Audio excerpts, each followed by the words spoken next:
2010 for Honda Odyssey is a controversial year. It has both its pros and cons. The good side of the van, it handles like a sedan. The V6 offers excellent power and there's a ton of room for passengers. The bad side, there's a lot of road noise in the cabin. The dash has a lot of buttons and fuel economy isn't as good as rivals. But what about 2010 Honda Odyssey reliability and problems? Let's find out. It's the Car Problems YouTube channel. Subscribe and let's get started.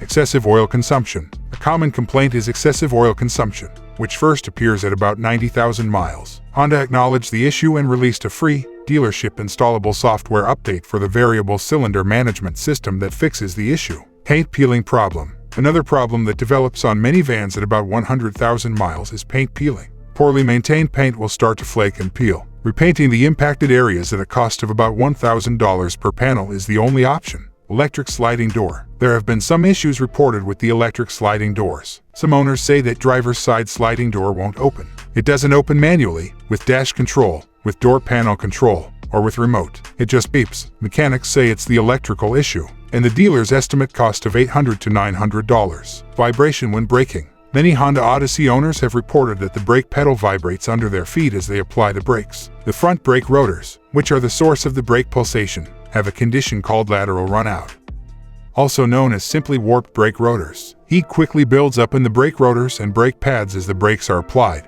which is a typical side effect of friction. For the original rotors, this heat may eventually become too much, which will eventually cause the metal to warp. When the brake rotor starts to warp, the uneven heating causes the warping process to accelerate, which causes the problem to quickly progress from light pedal pulsing to complete vehicle vibration. Honda has released updated brake rotors that will address the issue. At the same time, the brake pads will also need to be replaced. There are 2 recalls covering the fuel pump cover, which can crack and leak fuel, increasing the risk of a fire. A 2010 Odyssey with proper maintenance can travel about 300,000 miles, which is about 100,000 miles more than a well-known rival like the Chrysler Town & Country. RepairPal estimates that the regular annual maintenance cost for Odyssey vans are $557. Since the majority of 2010 Odysseys will have more than 100,000 miles on them, buyers should be ready to spend $675 to replace the alternator, $500 to replace the intake manifold gasket, and $125 to replace each tie rod.